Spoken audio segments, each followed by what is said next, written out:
এখন আমি আপনাকে যে ইনফরমেশনটা দেবো সেটা শুনলে আপনি আটকে উঠবেন। আর তা হচ্ছে, বর্তমানে বাংলাদেশে প্রায় ৩০০টি কিশোর গ্যাং রয়েছে, যেখানে যুক্ত আছে প্রায় ৫০,০০০-এরও বেশি কিশোর। পরিসংখ্যান বলছে যে যত ধরনের অপরাধ সংগঠিত হয় এর 40%-এর সাথে কোনো না কোনোভাবে কিশোর যুক্ত থাকে।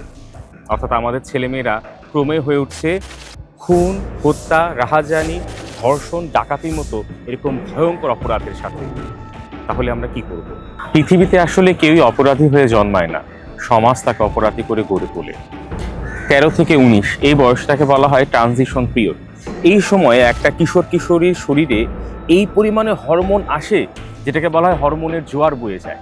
এবং এই সময়ে তারা খুঁজে ফেরে কয়েকটা বিষয়। প্রথমত আইডেন্টিটি ক্রাইসিস। তারা বুঝতে চেষ্টা করে যে আমি কি, আসলে আমার করণীয়টা কি, আমার ডেজিগনেশনটা আসলে কি। সেখানে একটা পাওয়ার চায়, সেখানে একটা থ্রিল চায়। এবং এই বিষয়গুলো যখন সে পরিবারে পায় না, তখন সে চলে যায় এলাকার কোনো বড় ভাইয়ের কাছে, এবং সে বড় ভাইয়ের মাধ্যমে হয়তো বা সে ঢুকে পড়ে কিশোর গ্যাংয়ে। অনেক ক্ষেত্রেই ঘটনাগুলো এমন হয়।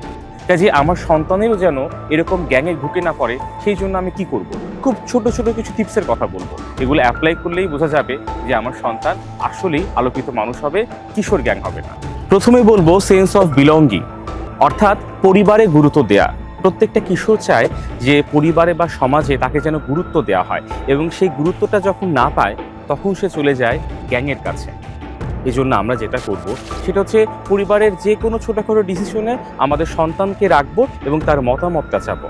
হয়তোবা আপনি এই মাসিক বাজেটিং করছেন, তাকে ডাকেন, ডেকে বলেন যে কোন কোন জায়গায় কী কী করা যায়।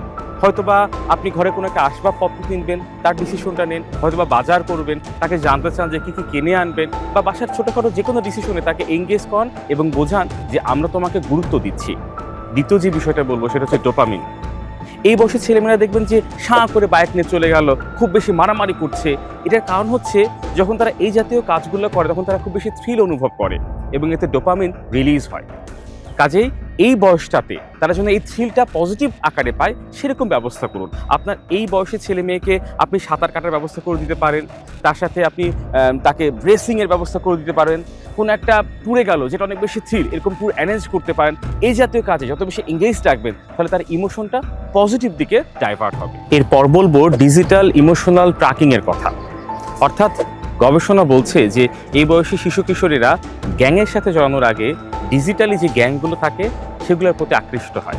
অর্থাৎ এই গ্যাং জাতীয় কালচারের কোনো একটা রিলস দেখে, ভিডিও দেখে বা সোশ্যাল মিডিয়াতে নানা অ্যাক্টিভিটিস দেখে সে থ্রিল অনুভব করে এবং এই জাতীয় কাজে যুক্ত হয়।